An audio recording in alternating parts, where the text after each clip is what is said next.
Hello and welcome to answering the age-old question, which glue is the right glue? Unfortunately, the Citadel glue only has 2 warnings and the Tamiya has 3. And we all know more warnings means better. Hang on, where's the rest of the bottle? Why did they cut the bottle at an angle? Where's the rest of my glue? If that's not shrinkflation, what is? It's also good to see they used the slipperiest plastic known to man. I will be pitting the Citadel, soon to be known as Warhammer glue, against the Tamiya Quickset because I prefer that over the original. I'll be using 2 identical Stormcast Eternal figures for this test.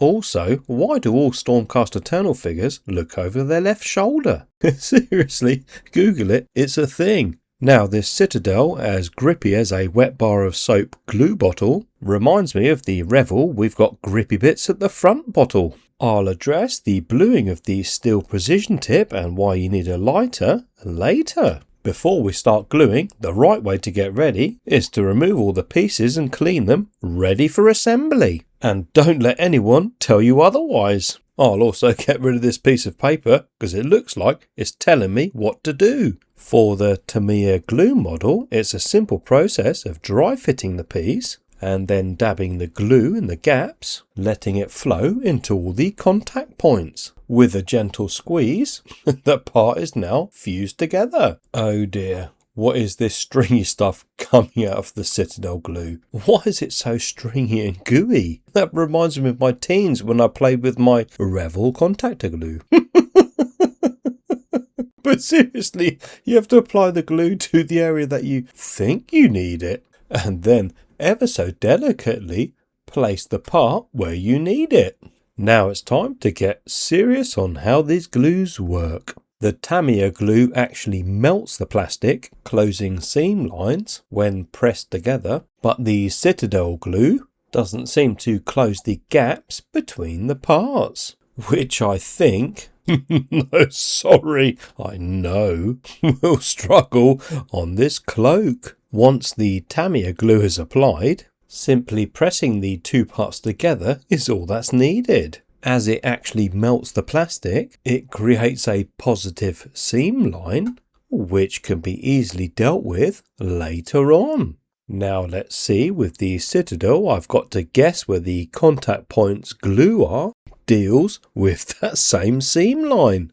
Well, seriously, it's bad, like properly bad. I could put those 2 pieces in a vise and crush them together, and that gap in the seam line would remain as large as it is now. So it looks like I'll have to fix that issue a little later on. Now, before I address the only downside to the Tamiya glue, I don't recommend gluing this cloak onto this figure before painting, as it will be very difficult to do so when it's attached. Apart from the crushing headaches you'll get when breathing in Tamiya Extra Thin, you might find possessing 3 hands would make it easier holding tricky parts when gluing. This is not a problem with the Citadel glue, which you would think is actually a good thing if it wasn't for the fact the glue takes a little while to stick, almost like PVA glue versus super glue. To fix these seam lines on his dress, it's a simple process of scraping the excess plastic from the Tamiya model that was squeezed out when gluing them together, followed by smoothing out the area using the brush that comes with the glue. For the Citadel glued model, I have a different approach.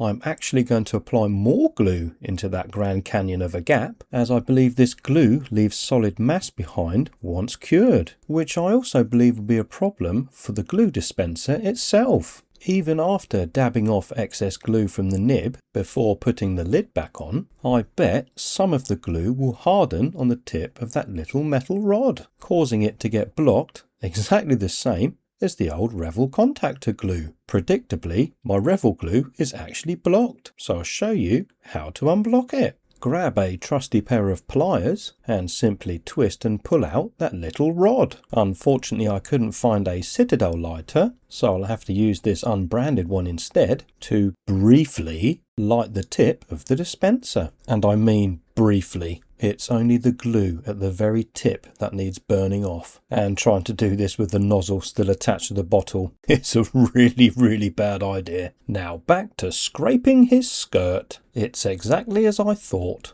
The glue has hardened inside that little gap, fixing the issue that should never have been. Now, I can't be bothered to sand that area, so I'm just going to use the Tamiya Thin to smooth it all down. I've just realised, if the Citadel glue worked properly, you wouldn't have to buy their green stuff. For this next comparison, I left the figures for about half an hour. All the contact points on the Tamiya model are rock hard, but the Citadel figure is still curing. I will admit this is a pro and a con for both of the glues. If you've made a mistake and bonded the parts with Tamiya, you're done. You ain't getting them apart. But if the Citadel one falls over or has something lean over it overnight, for example, whilst it's still curing, well, let's just say I've had similar problems with both types of glues in the past. Now, I can't really say there's a clear winner, Tamiya, but it's more of a you need to use the right tool for the right job. I'd recommend both of these to stick your plastic bits together. Thanks for watching